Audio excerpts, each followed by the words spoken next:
नमस्कार साथियों, आप सुन रहे हैं आज की खास रिपोर्ट। आज हम बात करने वाले हैं 2026 में सीनियर सिटीजन यानी हमारे बुजुर्गों के लिए सरकार की बड़ी योजनाओं की।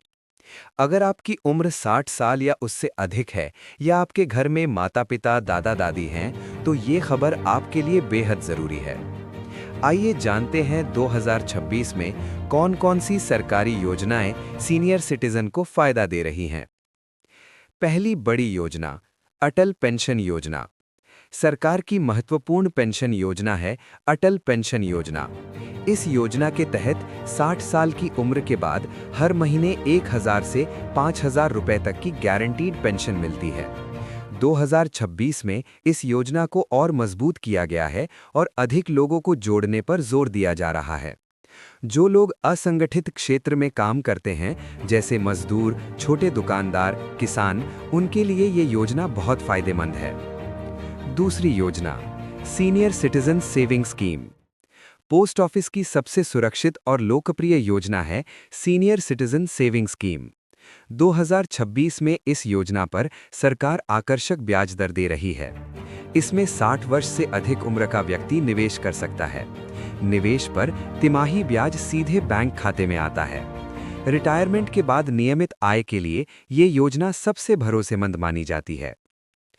तीसरी योजना, आयुष्मान भारत योजना।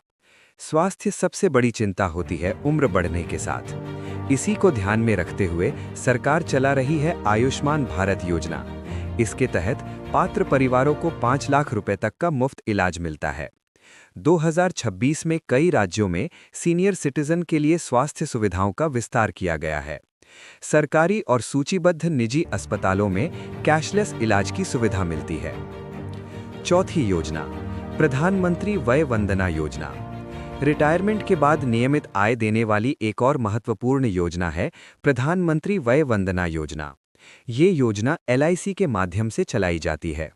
इसमें निवेश करने पर तय दर से हर महीने या हर साल पेंशन मिलती है। 2026 में इस योजना में निवेश सीमा और भुगतान विकल्पों में सुधार की खबरें सामने आई हैं। पांचवी योजना, वृद्धावस्था पेंशन योजना। गरीब और जरूरतमंद बुजुर्गों के लिए केंद्र और राज्य सरकारें वृद्धावस्था पेंशन देती हैं। 60 वर्ष से अधिक आयु के लोगों को हर महीने आर्थिक सहायता दी जाती है। कुछ राज्यों में 2026 में पेंशन राशि बढ़ाने का प्रस्ताव भी चर्चा में है।